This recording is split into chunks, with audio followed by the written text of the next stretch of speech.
Can you win it all with Russell Westbrook on your roster? Yeah, it's tough, man. I mean, I think when you look at what teams are willing to do to try to get him and what that does to the makeup of your team, the impact of that, I mean, I think you'd have to look long and hard, right, at acquiring him. Yeah, and the visual is stunning. I hope they document what I'm becoming. Congratulations. People's Kid, how we doing? It's your boy Kobe back at it again with another video, and as always, hope you guys are having a blessed day. More news of the NBA world. The Houston Rockets and Oklahoma City Thunder have just completed a trade in which Russell Westbrook will be reuniting with James Harden once again, as Houston finally found someone to take on that hideous Chris Paul contract. Now, while Houston fans may be excited about having some more dunk highlights upcoming this season, I'm here to give an honest and blunt take on why this deal really isn't that great if you're the Rockets. Per usual, if you guys enjoyed the video, please make sure to like and subscribe for more content just like this. And with that said, let's jump right into the video. In a crazy NBA offseason that saw many familiar faces bolt to foreign and unfamiliar territory in free agency or trades, it was interesting to see how some teams suddenly became championship contenders overnight as a result. With parity in the league reaching heights we haven't seen in decades, it is anyone's guess as to who will win the NBA title next year, with so many variables yet to be determined. Focusing on the team that was squarely in the discussion both before and after all the major moves this offseason, the Houston Rockets found themselves in the position of questioning what they needed to do to help break the streak of failure in the Western Conference. Coming off a humiliating 6-game defeat against the Golden State Warriors, in which Stephen Curry and company took care of business without Kevin Durant, Houston made it clear after the season they were unwilling to stay the course with their current roster, as the organization felt there was something that had to give in order for them to take the next step. Yet, apart from the coaching firing spree Daryl Morey went on and letting go of 3 assistant coaches and 2 video coordinators, the roster itself remained pretty much the same throughout the offseason.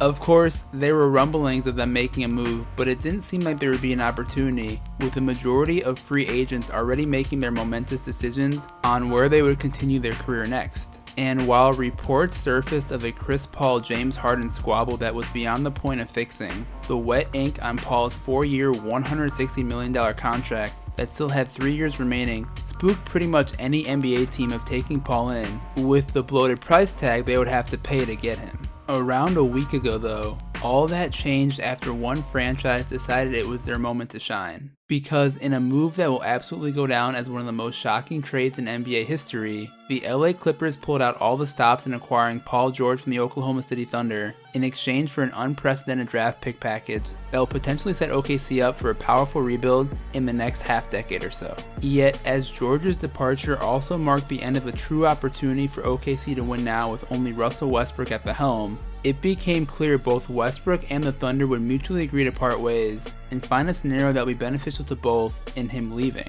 Although many NBA analysts saw the Miami Heat as a strong contender for Westbrook's services, it turns out the Houston Rockets were willing to offer the best package for Russell and guarantee his place in Houston's immediate plans. Before touching on the trade and why I believe it to be so dire for the Rockets, let us also touch on the departure of Russell Westbrook and how it officially ends the run for Westbrook as the longest active tenured superstar on a particular team. Love him, hate him, or remain indifferent, you cannot take away the fact that Westbrook gave everything he had to the city of OKC for 11 seasons, and he never quit on his teammates or his fans, unlike some people. Maybe he's not the greatest Thunder of all time, but he's certainly the most loyal Thunder of all time, and the one with the most heart. Yet, with all that said, even as the all-time leading OKC scorer heads to join James Harden in Houston, I have to admit this deal is anything but good for the Rockets. Without further ado, here are my 3 main reasons as to why. Number 3. Houston did not need to make any drastic changes to compete for an NBA title. Honestly, I hope this point isn't too controversial for the people watching, but rather a very simple concept that is easy to understand and digest going off of the last 2 years. Simply put, for all the doom and gloom the Rockets self-diagnosed on themselves after this year's postseason, the truth is they were in prime position to compete for an NBA Finals trophy before this trade was complete. In the land of superstars teaming up and competing with one another, I have to say there is a lack of appreciation for the importance of chemistry and how it is essential for team success to occur in this league. Yeah, sure, the Warriors made it look like a walk in the park, seamlessly adding a guy like Kevin Durant to their well-oiled machine, but that is also because he paired up incredibly well with the likes of Steph Curry and Klay Thompson. By the same token, although many fans quickly wrote off any chance of the James Harden-Chris Paul experiment to work, it turned out the duo had fantastic chemistry, and in Mike D'Antoni's system, they were without a doubt the best backcourt in basketball when healthy and playing at their best. No disrespect to Russell Westbrook, who has been littered with disrespect all postseason after a brutal exit to the Portland Trail Blazers, but the reality is we have no idea how his game is going to mesh with James Harden and the Houston Rockets. I mean, I understand they played together before, but come on guys, that was at a completely different time in their careers, and neither one of them was the number one option. So back to my original point, there was absolutely no need to blow up the farm when the Rockets were just a few games from taking down the Golden State Warriors in 2 consecutive seasons, not including the NBA Finals this past year, as the Raptors clearly took advantage of a less than 100% Golden State. But can you name another team that actually challenged and threatened the Warriors at full strength during the Kevin Durant era? You can't, because nobody else did. It was only the Houston Rockets. As a result, with the NBA literally up for grabs this next year, why wouldn't you stick it out with the crew you have and see if they can take advantage of having the experience and know-how of being in big games before as a unit, while these other new teams are still looking to fit in with one another during the playoffs? To me, this deal felt like an overreaction to losing to the Warriors, as well as too much concern over Chris Paul's massive contract. At the end of the day, players are going to be overpaid with the salary cap out of whack, and CP3 is still performing at a level where the money owed to him is not that crazy. By the way, not to mention, it isn't like Russell Westbrook's deal is a bargain either. Ah, the sweet smell of an all-day sucker. Number 2. The Chris Paul-James Harden reported beef could have easily been squashed. I guess the next part to touch on is another big component as to why this deal supposedly needed to happen in the first place. According to reports following the Warriors' loss, James Harden and Chris Paul had a verbal altercation that led to both parties feeling discontent on their future. And without anything really else to go on as to what the catalyst was for this deal, a lot of people might think this was something Houston had to do because their relationship was past the point of no return. Although we don't know the specific details of what exactly went down that soured their partnership, I'm gonna be honest. If it doesn't go as deep as one of them fooling around with the other significant other or something. What?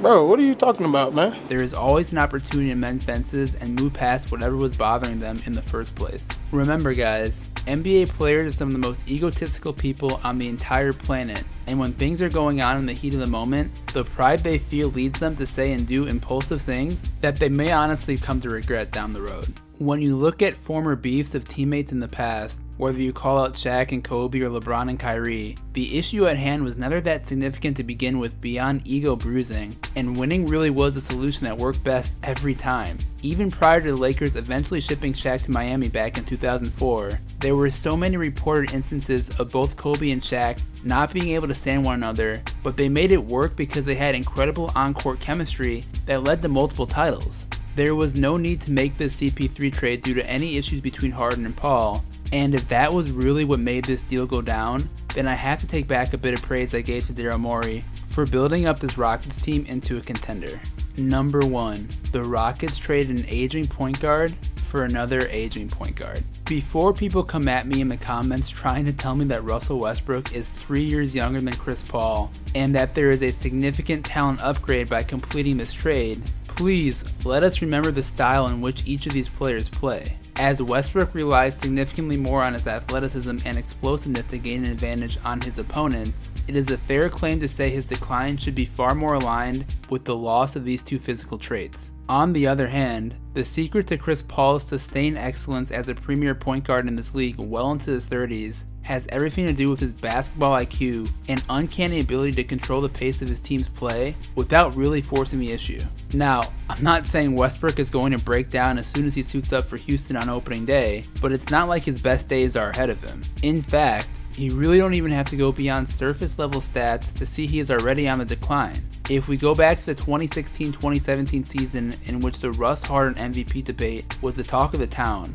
the trajectory that these players have followed since this year have gone in opposite directions. While Harden has taken his game up a notch clearly, Westbrook has only gone downhill, evident in his decrease in efficiency, as well as the growing transparency of his priority to maintain his triple-double average over pretty much everything else. Look, I know James Harden did a little stat padding during his 30-point game streak here and there, but the way Westbrook goes about getting his stats in both rebounds and assists is something that cannot continue if the Rockets are going to be successful in this pairing. And beyond just his personal adjustment Russ will need to accept with respect to his stats, I really hope he has already locked himself into the gym to improve both his spot up and free throw shooting. Despite being a terrible 3-point shooter by any metric, Westbrook stubbornly took nearly 6 threes a game last season for the Thunder, including plenty of moments where you wondered why exactly he was taking them. Because when it comes to the end of the game, who the go-to guy is, an overall team leader and best player, Mike D'Antoni and the Rockets coaching staff need to make sure Westbrook understands he's coming in and being the second option and possibly even third on nights Eric Gordon has it going. And honestly, this is why I think this move is so risky. Westbrook is probably a better player than CP3 at this point, and it's a better bet to stay healthy, but the team fit is just so questionable, and the egos are so up in the air on how this will play out, I just don't understand where the true upside actually is. But hey, if we're talking entertainment, I guess I can say I am interested to see how the Rockets will utilize their new all-star player. But sadly, I just don't believe they improved by making this deal, and that's just the hard truth. Anyways guys, that's the video, hope you enjoyed. Just a quick video discussing the trade and why I think Houston made a mistake pulling the trigger when they absolutely did not need to. Let me know what you guys think. Do you think Westbrook helps the team out, or do you think this will cause more issues for Harden's effectiveness? Comment your thoughts below. By the way, I'll probably have some content out for Chris Paul as well, just because now he's on OKC, and he may end up on Miami Heat or the LA Lakers. Let me know if you guys have any thoughts on that as well. Anyways, with that said, hope you guys have a great rest of the day or night or whatever time it is. I'll be back at it soon. Peace out.